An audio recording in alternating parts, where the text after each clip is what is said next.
Our gospel reading this morning is from the 9th chapter of John. They brought to the Pharisees the man who had formerly been blind. Now it was a Sabbath day when Jesus made the mud and opened his eyes. Then the Pharisees also began to ask him how he had received his sight. He said to them, "He put mud on my eyes, then I washed, and now I see." Some of the Pharisees said, "This man is not from God, for he does not observe the Sabbath." But others said, "How can a man who is a sinner perform such signs?" And they were divided. So they said again to the blind man, "What do you say about him? It was your eyes he opened." And he said, "He is a prophet." So for the second time they called the man who had been blind, and they said to him, "Give glory to God. We know that this man is a sinner." He answered, "I do not know whether he is a sinner. One thing I do know, that though I was blind, now I see." They said to him, "What did he do to you? How did he open your eyes?" He answered them, "I have told you already, and you would not listen. Why do you want to hear it again? Do you also want to become his disciples?" Then they reviled him, saying, "You are his disciple, but we are disciples of Moses. We know that God has spoken to Moses. But as for this man, we do not know where he comes from." The man answered, "Here is an astonishing thing. You do not know where he comes from, and yet he opened my eyes." This is the word of the Lord. Thanks be to God. It's not a concern, the pastor said. The virus, we believe, is politically motivated. We hold our religious rights dear, and we're going to assemble no matter what someone says. Newsweek reported this week about a church in Louisiana that met as usual for worship last Sunday. That pastor told the online weekly, "We had 1,170 in attendance Sunday. We have 27 buses picking people up in a 5-parish area." He also said his congregants were not at risk from the coronavirus because the church is a hospital where anointed handkerchiefs have the ability to heal people of multiple diseases. Praise God. Look, we've all been shaken by the disruption this virus has caused to our human interactions in the past weeks. It's changed things so quickly for us. We have to do this for now, though. This online worship, I want to tell you, though, is not our new normal. Don't get used to it. This is an extended abnormal. Wilshire people who regularly worship here long for the time to come when we will have hungry hugs and holy kisses, just as the Bible talks about. We like to say our church is open to all and closed to none. And that's still true, even though the signs on the building right now might suggest otherwise. You see, the saying is true because the church has never been a building. It's always been a people. Our mission statement says we are building a community of faith shaped by the Spirit of Jesus Christ. It does not say we are a building shaped by the community of faith.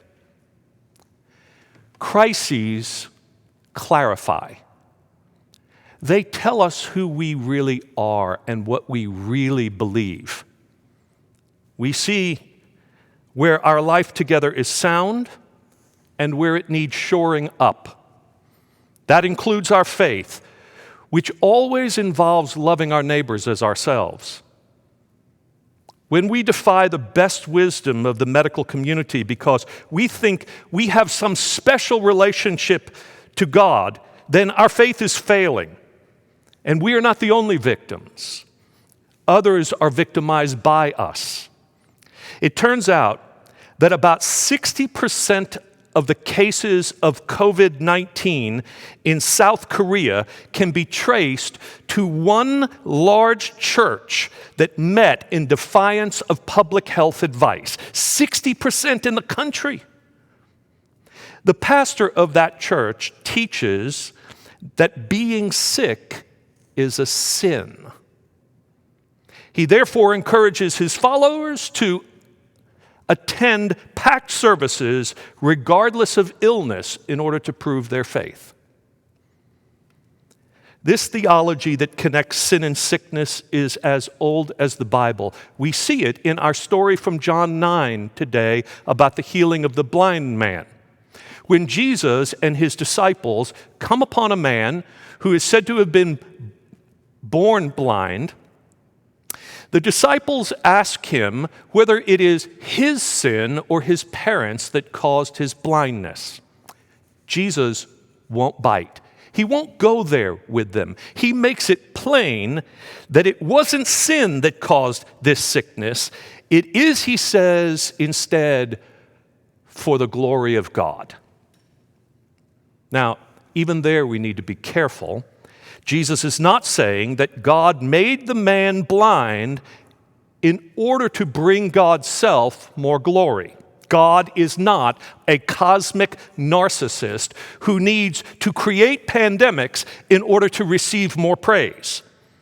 Jesus reveals the true nature of God, and he tells us not to make this link between sin and sickness or to see God behind every illness. My colleague, the Reverend Jackie Lewis of Middle Collegiate Church in Manhattan, put it well this week. God does not cause viruses. God does not punish people with sickness. God is not a shiny plastic bubble to keep you safe. God is love, and love is enough. Love was enough for the man born blind. Jesus healed him. But the way he healed him was curious. He didn't just pray for him or announce his healing. He stooped down into the dirt and made mud and rubbed it on the man's eyes. And then he told him to go wash in the pool of Siloam for 20 seconds. Well, it doesn't really say that, but these days. When the man did, he was healed. He could see. And here I think we can see a positive connection between religion and science, between faith and medicine. Both play their parts in the healing work of God. It would be 18 more centuries before the rise of modern medicine, but medicine is grounded in the science of nature. Our preventative vaccines and therapeutic drugs come from natural sources. In a pre-modern time, though, Jesus shows himself to be a man who is grounded in the earth as much as he is inspired by heaven. He employs a kind of salve to the man's eyes and has him wash. It may seem unnecessary to do so, since we assume Jesus could have just wiped the man's eyes with an anointed handkerchief, don't you know? By the way, these handkerchiefs I wear in my suit, they aren't anointed to my knowledge, except maybe in these days with tears. Which is where I want to take you next. And that is, we are in the season of Lent, a time of introspection when we are trying to go deep and be honest with ourselves. Our theme this year has been God be in us. And we've been exploring the Sarum prayer that begins, God be in my head and in my understanding. God be in my eyes and in my looking. God be in my mouth and in my speaking. And today's strophe, God be in my heart and in my thinking. Now, We usually associate thinking with the mind, not the heart. But biblical faith teaches us that the heart is the place where we feel most deeply. This is where we do gut thinking, you might say, which is different from brain thinking. The mind has a way of making distinctions, of seeing us over against other things. The heart makes connections and calls us into solidarity with others. Notice that both the disciples and the religious leaders in this story seem to be thinking more with their minds than with their hearts. They are skilled at othering people. When you focus on the sin in people and see them as sinners, you are separating yourself from them. You don't see yourself as connected to them. Now, this othering is not all bad. This mind thinking is not all bad if you're in a science lab. Science works by separating things, breaking them down to the smallest possible parts in order to understand them. Medicine, then, though, builds on science by activating the healing agents to bring separated things back together. In this way, medicine is actually more akin to the work of the church than science, and yet some people think the church should bypass medicinal healing in favor of anointed handkerchiefs. Go figure. Now, the disciples want to find the reason the man was separated from his sight. Jesus wants to connect him to his sight again. The religious leaders want to investigate the healing that was done on the Sabbath day in order to separate Jesus as a law-breaking sinner from the community. Compare them to the man who was healed. He now not just sees with his eyes, the eyes of his head, but with the eyes of his heart. He knows how to focus. He doesn't say he knows how Jesus did what he did, only that he did. And he chides the religious leaders for focusing on the wrong things instead of joining him in praising and glorifying God for his being healed. When the church is doing its proper work, we look for the direction of healing and follow it. We don't get bogged down in why things are the way they are. We ask what good may come from the way things are. We are more interested in the what for than in the what, in the how come than the how, in the because than in the cause. We are creatures of healing and hope. This is our mission in the world. This is what we have to offer. We lose our focus when we think with our minds and not with our hearts in these times. Minds speculate, hearts congregate. Minds separate, hearts communicate. Minds dissemble, hearts assemble. And we need more heart thinking from the church today, more empathy and compassion. There's too much anger, too much blaming and polarizing in the world. We may not all be together physically in these days, but we need to come together spiritually.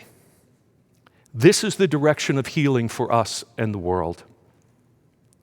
Maria Shriver said this week, this is a time when heart-based leadership is critical, and we're each capable of being those kinds of leaders and healers for each other. We will get through this global pandemic if we all act responsibly and if we lead with compassion and love.